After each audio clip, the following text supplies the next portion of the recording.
3 days after Festus arrived in Caesarea to take up his duties as governor, he went up to Jerusalem. The high priest and top leaders renewed their vendetta against Paul. They asked Festus if he wouldn't please do them a favor by sending Paul to Jerusalem to respond to their charges. A lie, of course. They had revived their old plot to set an ambush and kill him along the way.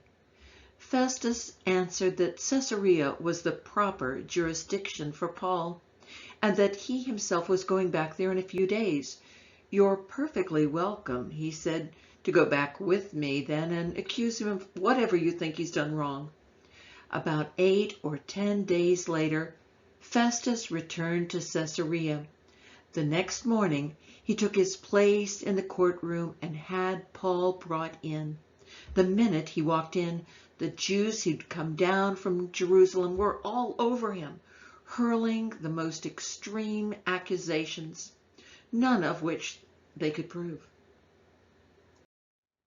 Then Paul took the stand and said simply, "I've done nothing wrong against the Jewish religion or the temple or Caesar, period." Festus, though, wanting to get on the good side of the Jews, and so said, "How would you like to go up to Jerusalem and let me conduct your trial there?" Paul answered, "I'm standing at this moment before Caesar's bar of justice, where I have a perfect right to stand, and I'm going to keep standing here. I've done nothing wrong to the Jews, and you know it as well as I do. If I've committed a crime and deserve death, name the day. I can face it. But if there's nothing to their accusations, and you know there isn't, nobody can force me to go along with their nonsense. You've fooled around here long enough. I appeal to Caesar." Festus huddled with his advisers briefly and then gave his verdict. "You appeal to Caesar? You'll go to Caesar." A few days later, King Agrippa and his wife Bernice visited Caesarea to welcome Festus to his new post. After several days, Festus brought up Paul's case to the king. "I have a man on my hands here, a prisoner left by Felix. When I was in Jerusalem, the high priest and Jewish leaders brought a bunch of accusations against him and wanted me to sentence him to death. I told them that wasn't the way we Romans did things. Just because a man is accused, we don't throw him out to the dogs.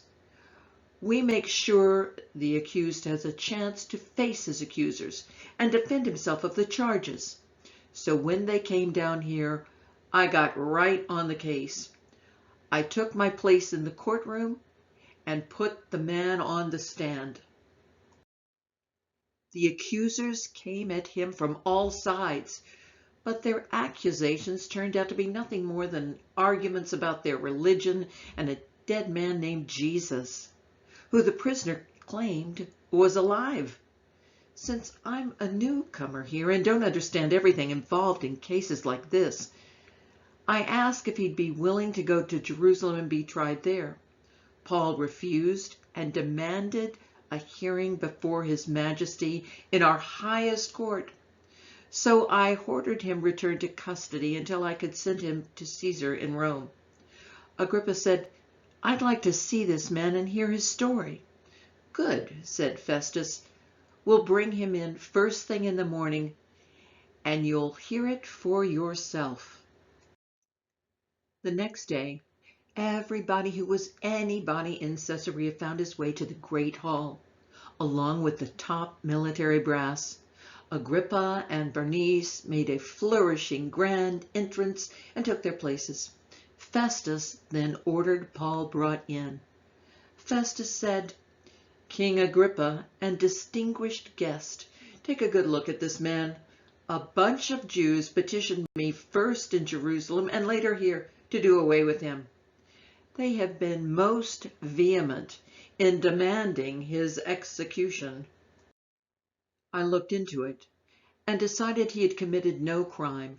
He requested a trial before Caesar, and I agreed to send him to Rome. But what am I going to write to my master Caesar?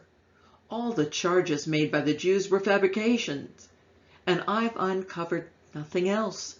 That's why I brought him before this company, and especially you, King Agrippa, so we can come up with something in the nature of a charge that will hold water.